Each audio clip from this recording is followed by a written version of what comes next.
I'm back.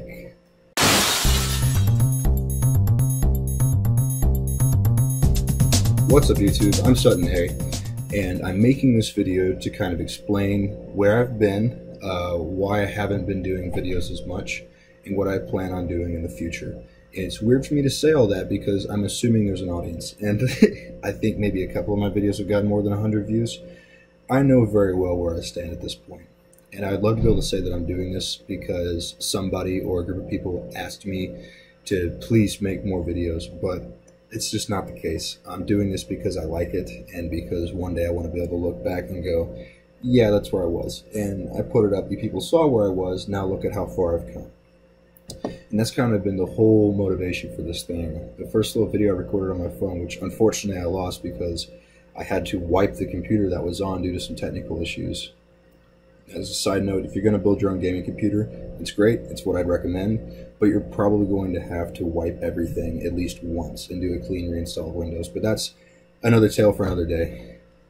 So, let's start at the beginning. Earlier this year, I started saying that my back hurt, and that was like my week 2 training log of that hypertrophy cycle. My back hurts, and that it might have been a weird data point to you guys, but it ended up being kind of life-changing for me. I started experiencing, while sitting down especially, exceptionally bad pain in my lower back, lower right side, right next to my spine.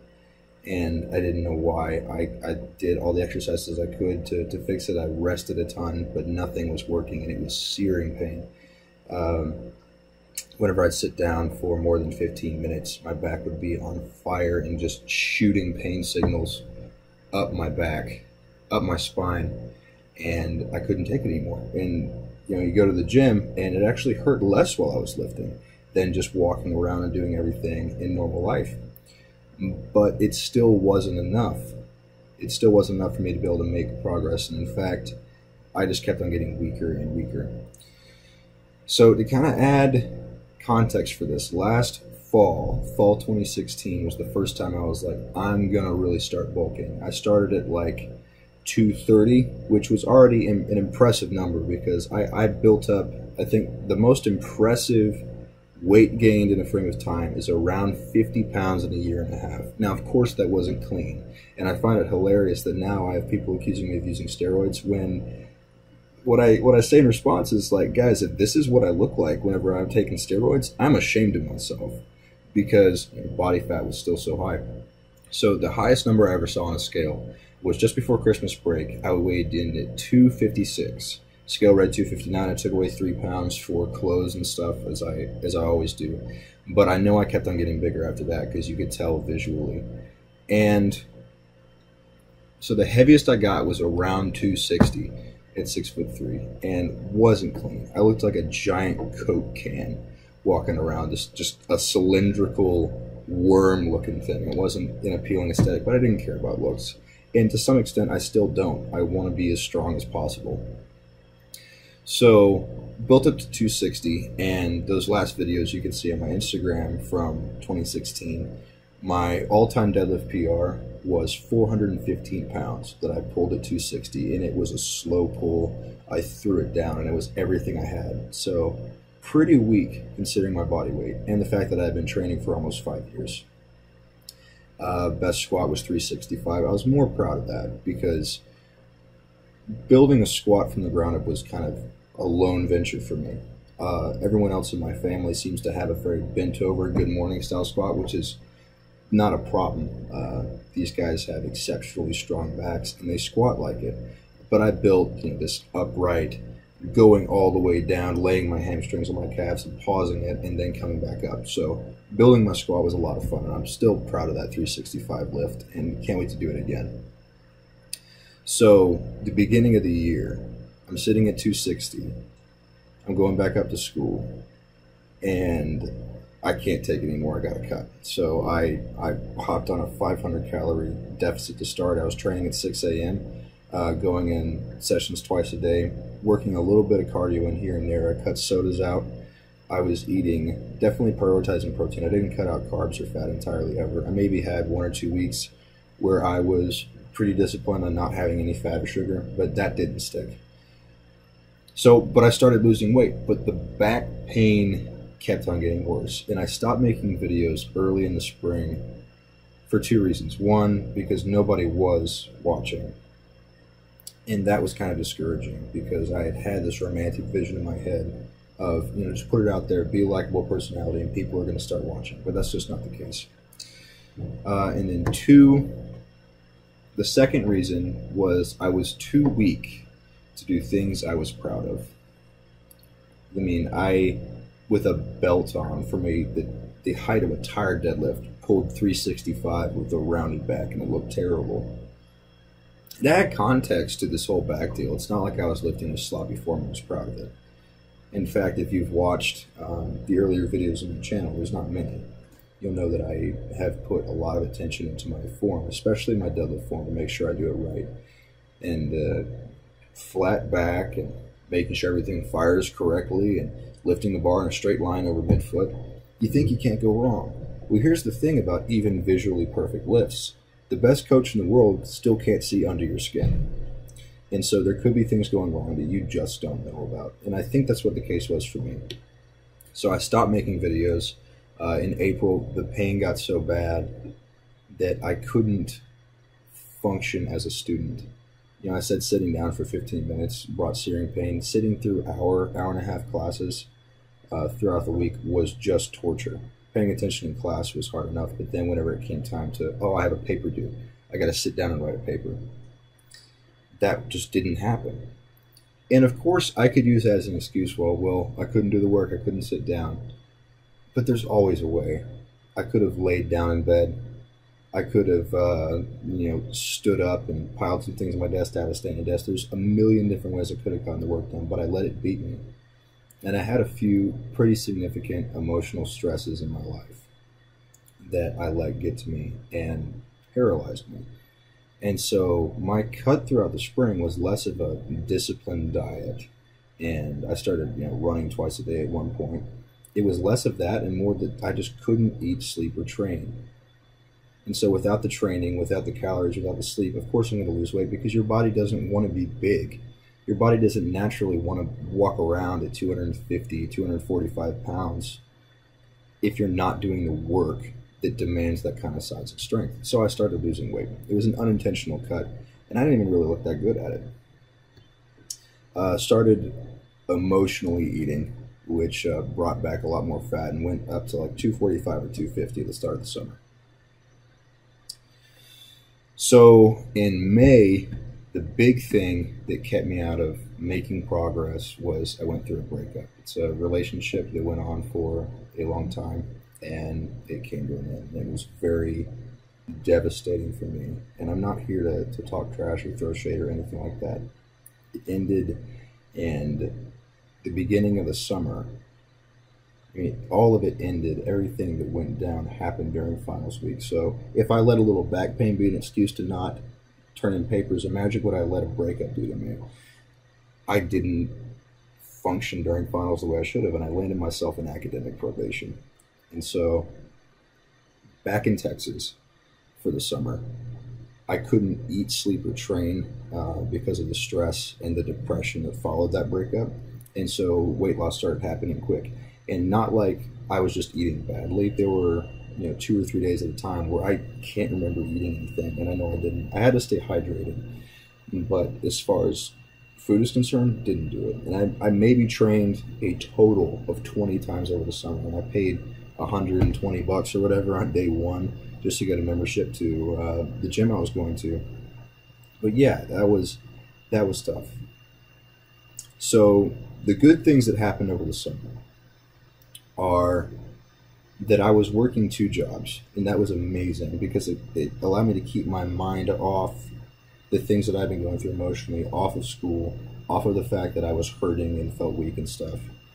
And I could just go and work. I taught swim lessons for the city of McKinney, Texas during the day, usually week mornings, or there was 1 time or 2 times that I worked doubles, morning and evening. And then during the nights, on the week and weekends, I had a job working at a warehouse down in Richardson, Texas. So both of these, the McKinney job was a 30-minute commute. The Richardson job was 40 to 50 minutes, both ways. And I was just working like an animal. And it was awesome. The happiest I can remember being over the summer was I worked a 10 p.m. to 6 a.m. shift at the warehouse job. I went back to McKinney, parked in the parking lot, and slept for 30 minutes, and then worked from 7 a.m. to around 3 p.m. And I did all that on 30 minutes of sleep and very little food, and I felt so accomplished at the end of that. So the summer allowed me to enjoy just working hard and not measuring myself by pounds on the bar, but was I able to get my work done every day. And so that was very good. I went to 2 chiropractors to try to get my back fixed. The one up in Virginia that I went to in April told me I had weak glutes, which there's maybe some truth to that, but honestly, looking back on it, it's laughable. I have built massive glutes, and any glute isolation exercise I'm very strong on. I have no problem fire or anything. So that didn't quite sit right. You know, he told me to do hip bridges whenever my back hurt, and that did relieve the pain for about 10 minutes at a time, but it wasn't getting at it. I knew there was something fundamentally dysfunctional about the way I was moving that was causing stress in the area. I went to a chiropractor in Texas in July, and by that time, you know, I've been talking to all sorts of people who are way farther along in this journey to strength than I am about my back, and a lot of them just like, accept it. You got to slip or herniated disc, so you got to operate on it. You got to give it the months it takes to recover, and you can get back on track. So I had that in my head going to this chiropractor that I have a herniated disc, and I definitely projected that. You know, and he looked at me, did some tests, and he honestly wasn't sure whether or not it was a herniated disc. I wasn't giving off some symptoms, I was giving off others, and so he wrote me a script to go get an x-ray. And I never went and did it. This was early in July, about 2 weeks before the strongman competition that I did. And I never went and got the x-ray because I just got it in my head, this, you know, a surgery that would take me out of lifting, that would put a cap on my performance forever. And I'm just, in my mind, I'm way too young. I've got way too much potential to be worrying about this right now. The strongest deadlift set I ever had over the summer was 275 for 5. And that was very painful. I couldn't squat at all. I really didn't deadlift for a few months prior to that. And so thinking about all this, you know, by the time the strongman competition came around, I had dropped 40 pounds.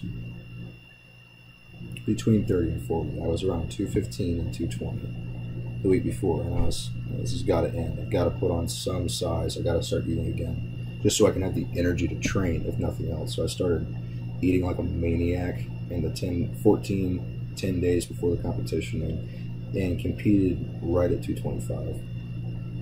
So from Christmas, coming down from 260 to in the 220s, around 40 pounds of size lost. Now, granted, I was looking pretty good.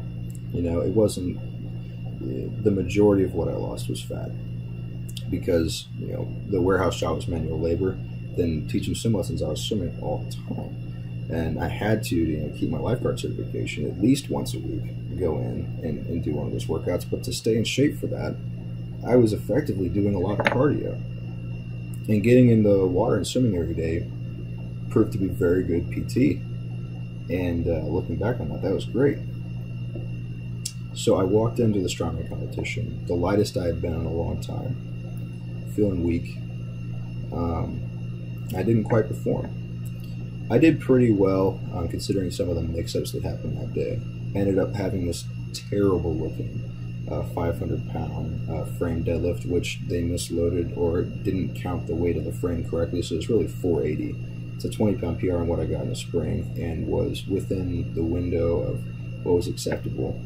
Came in second to Jose Alonso, and he deserves every bit of that win.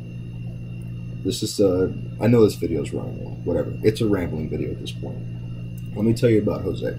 So, on the Facebook page for the strongman competition, they released the list of competitors, and I saw that there was one other guy in the team category, and I by far wasn't strong enough to go play with the heavyweights or the middleweights that I would have at 225. So, competing as a teen, I was 18, and so I was like, okay, I got one guy to beat. I remember looking at his profile picture, and it was like a 495 deadlift with okay form. You couldn't really tell the size of this guy. So I was thinking, whatever. I'm a great presser. I've got these little T-Rex arms. I'm probably faster, you know. I have my natural advantages. Well, I walk into the strongman competition day of, and there's this small hill of a man walking around. One of the biggest guys I've seen in person. Got this beard that he could have braided into his chest hair, and then baby-faced me. And I walk up and introduce myself at some point. We both pretend not to know each other. He's like, "What's up, man? What division are you competing in?" I was like, "Teen. How about you?" He goes, "Oh yeah, teen. I'm 16 years old." This guy's 6'6" and 400 pounds at 16 years old, with a beard down to here, and strong as all get out. He cut my time on the truck pull in half. And to be fair, all he had to do to move it was just lean forward.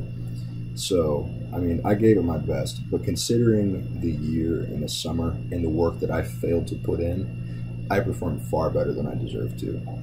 Very fun competition, and the highlight of that was getting to meet Bill Kazmaier because he emceed the event. It's still my Facebook profile picture. And I was really looking forward to the moment beforehand of like, I'm going to win the team division. I didn't really train that hard because I thought with the press that I have and with the speed that I have, I'd be able to take it easy. I was looking forward to the moment of winning. Like, I'm the guy who won, and I'm going to see you on the stage of the Arnold one day. And I still think I will. But I went up and introduced myself, and this guy's got hands as big as my head. Of course he does. It's Bill Kazmaier. And, thank you, sir. You're a big inspiration to me. And I hope you stay healthy, because if you do, in 8 years, I will see you on the stage of the Arnold Strongman competition in Columbus, Ohio. Kind of rock back for me. He's like, all right. I repeated it to him again. Very inspiring guy. I'm not going to forget the speech he gave us beforehand, or just meeting him. That's a big moment for me. So that was the summer. Worked 2 jobs, lost a lot of weight, was pretty weak. My back still hurt like crazy, but I started forming in my mind before I went back up to school, before I drove back up here, that I have 2 choices. I could either go in and get a surgery done that makes me permanently weaker, or maybe if I make all the muscles around my spine really strong with a lot of good training, it will stop hurting and I'll be able to get stronger. And I held on to that hope. So I came back to school, relatively cut, not an amazing body fat percentage, but I had lost 40 pounds. I was tan, and I was single. I was feeling great. So I'm going to tell a story about how I fixed my back, because I did, and I'm able to gain strength linearly again. It's incredible what happened. But this semester has been a lot of making up for work I didn't put in the past. Making up for the discipline that I never formed as a student, and in the gym to some extent. I'm still writing programs. They're still working. The people that I train are still getting results at unprecedented rates. And I've backed off from training 7 days a week to 4. And I think the way I've worked on my SRA curves, it's working great. So frequency is still relatively high with each of the movements. And I may leave a link to an Excel spreadsheet in my latest program up here. I don't charge for programs, right? The idea, you get stronger, you tell people about it, they come watch videos, or one day they come into my gym. So yeah, this is November 4th, 2017. So almost through the semester. I'm coming back to YouTube and doing these things because I do believe now that I have things to say that people want to hear or that will help them. So I need ideas for the type of content that you guys want to see. There's a million vlogs and training logs up, and I don't want to just add my creative potential, my effort to a pile of stuff that people already aren't watching. So whatever you want. You're here, you're one of my current 20 subscribers. I have a lot of, you get a lot of deference from me because I do appreciate that. My mindset has really changed that, if I could have a dozen people that I can help get stronger and meet their goals, or help with life stuff, that's pretty worthwhile. That's worth my time, and that's worth all the effort I can give.